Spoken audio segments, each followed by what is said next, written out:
Karibu customer. Wewe. Tena. Hapa by the way rules zilibadilika. Hapa unalipa ndo kule, ni sawa? Unatoka kwa salon lini? Tena na story ya salon nalipa kwanza kwa nilipe ndo niendange.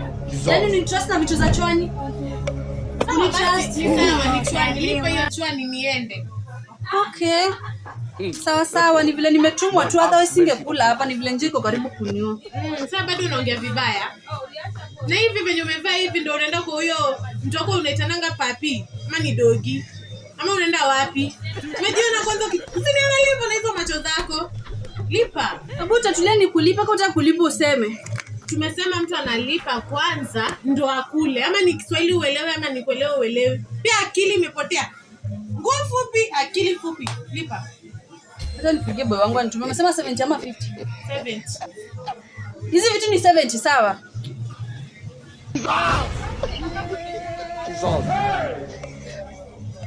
Dadzi. Mambo papi?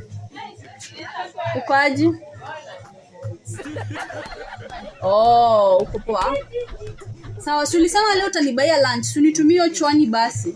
70 si chwani.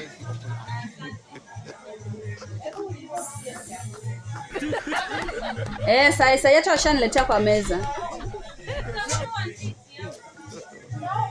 Papi.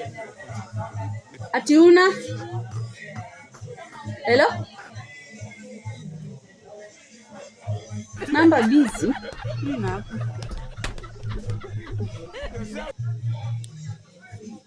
Ngoja.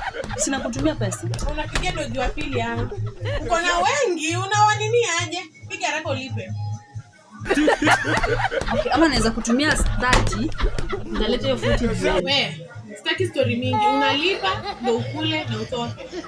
Harakisha. Ama ugawa nilete. Wako ameshinda pia kuklipia. Mpaka 70 msichana jamani. Toka. Niletee za 30 tu, hizi za 40 ziko kando moja. Lipa hiyo 30. Hizi zenye zimeguzwa na nini na tomato. Usinibebe mimi mjinga. Kama 70 huwezi lipa, 30 ndo utalipa. Eka chini na kuwekea 30. Toka. Nonsense. Sitaki hata toka. Kuna wengine watalipa. Toka. Ona tu venye umeva. Hebu ondoka. Muone. Sina una pesa lakini njaa imejaa ni kama